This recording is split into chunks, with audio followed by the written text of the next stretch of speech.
ये कहानी है उस शहर की जिसमें इंसानों का उड़ना, उनका जादू करना और सुपर पावर्स होना आम है।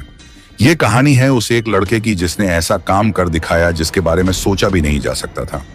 वैसे इस कहानी को अली बाबा 40 चोर जैसी ना समझें। ये मॉडर्न दुनिया है जनाब, जहां फोन भी है और कंप्यूटर भी। बस इस कहानी में थोड़ा सा जादू भी है। आपकी कल्पना से परे ये कहानी आपको एक ऐसी दुनिया में ले जाएगी जहां शायद आप अपने सपनों में गए हों। सपने देखने वाला एक ऐसा ही लड़का था, हरविंदर उर्फ हैरी। पॉटर नहीं, हैरी सिंह। एक ही चीज थी जिसे हरविंदर चाहता था, कोई ऐसी सुपर पावर जिससे वह दब्बू हरविंदर से सुपर कूल हैरी बन जाए। हरविंदर के साथ दिक्कत यह थी कि वो बचपन से लेकर आज तक सिर्फ लाइब्रेरी, घर और कॉलेज के एक पेड़ के नीचे ही मिलता था। हरविंदर को किस्से कहानियों का शौक था, जहां एक उड़े, दीवार के आर पार जाए या फिर आत्माओं से बातें करे, कोई फर्क नहीं पड़ता। अक्सर कॉलेज इंसान की लाइब्रेरी में बैठा हरविंदर ऐसी ही फैंटेसी कहानियां पढ़ता रहता था। हैरी हमेशा अपने घर पर देर से पहुंचने का एक ही बहाना बनाता था।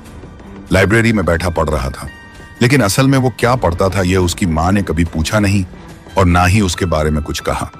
घर में माँ, पापा, चाचा जी, छोटी बहन, बुआ, दादाजी तो थे ही, लेकिन आसपास का कोई रिश्तेदार हमेशा घर में टिका रहता था। पंजाबी परिवार और मेहमान ना आए, ऐसा तो हो ही नहीं सकता है। इसलिए ही तो हैरी को हमेशा घर में भीड़ ही लगती थी। घर वालों को परवाह नहीं थी कि हैरी पढ़े या नहीं, क्योंकि घर का इकलौता बेटा खेती बाड़ी ही देखेगा। उसके लिए एक भविष्य तय था। पर हैरी तो अलग था ना, उसे तो कुछ और ही बनना था। हैरी की किताबों में इतनी दिलचस्पी थी कि वह एंटीक किताबों की खोज में कई बार शहर के किसी कोने में किसी धूल खाती हुई लाइब्रेरी तक चला जाता था। ऐसी ही एक शाम थी जहां उसे कॉलेज के लाइब्रेरियन ने बताया था कि शहर की एक ऐसी लाइब्रेरी भी है जहां 500 साल पुरानी किताबें मिल जाएंगी। यही वो जगह थी जहां राजा महाराजा के इतिहास से जुड़ी किताबें भी मिल जाती थीं। हैरी बिना सोचे समझे उसी ओर चल दिया। दिन ढलने लगा था और वह उस लाइब्रेरी के बारे में पूछताछ करता हुआ एक ऐसी इमारत में पहुंचा जिसे देखकर लग रहा था कि इसे अभी तक गिराया क्यों नहीं गया। एक टूटी हुई खिड़की, एक धूल भरा दरवाजा, पुराने शहर की पुरानी इमारत। ऐसा लग रहा था मानो पिछले 100 सालों से इस इमारत की तरफ किसी ने देखा भी ना हो। ऊपर एक धूल भरा बोर्ड था जिसमें लिखा था पुस्तकालय। हैरी को थोड़ा अजीब तो लग रहा था, लेकिन फिर भी वो अंदर घुस गया। अंदर जाते ही उसे लगा जैसे गलत जगह आ गया है। एक आंगन और सामने एक हरा सा दरवाजा जिस पर धूल की एक मोटी परत जम गई है। हैरी को कुछ नहीं पता था कि अब क्या होने वाला है, पर फिर भी उसने एक बार दरवाजे पर दस्तक दे ही दी। अंदर से आवाज आई, आ जाओ। स्विंगल जैसे ही हैरी ने दरवाजा खोला, उसे लगा कि वह इतिहास में आ गया हो। कमरे में दीवारों की जगह सिर्फ किताबें ही दिख रही थीं। ना जाने कितनी पुरानी किताबें थीं ये, एकदम मोटी मोटी किताबें जिनमें से कई में धूल जम चुकी है। हैरी को लगा मानो उसे कोई खजाना मिल गया हो। वह अंदर जा रहा था और ऐसा लग रहा था कि इस कमरे का कोई अंत ही ना हो। वह भूल ही गया था कि किसी ने उसे अंदर आने को कहा था। अभी तक हैरी की हिम्मत नहीं हो पाई थी कोई और किताब उठाने की। वह एक किताब की ओर बढ़ा और उसे उठाने जा ही रहा था कि किसी ने उसका हाथ पकड़ लिया। हड़बड़ाहट में हैरी पीछे मुड़ा और लड़खड़ा कर गिर गया।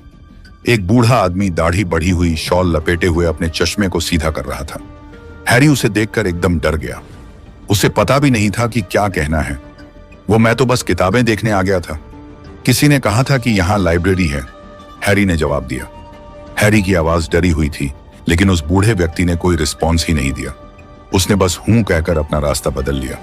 हैरी को लगा जैसे किसी ने उसे चोरी करते पकड़ लिया हो, लेकिन किताबों का लालच कुछ और ही था। हैरी ने अपने हाथों में किताबों का पुलिंदा ले लिया था। इतनी पुरानी किताबें, दादी नानी की कहानियों सी सजी हुई किताबें। हैरी अपनी ही दुनिया में खोया हुआ था कि अचानक उसकी नजर एक ऐसी किताब पर पड़ी जो दूर एक कोने में पड़ी हुई थी। बाकी किताबों की तरह उसमें धूल नहीं जमी थी।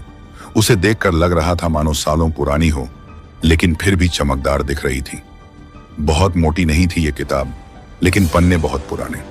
हैरी के हाथों में कई किताबें थीं, लेकिन फिर भी वह उस किताब की ओर बढ़ चला। हैरी ने उस किताब को उठाया तो पीछे से वह बूढ़ा आदमी फिर आ गया।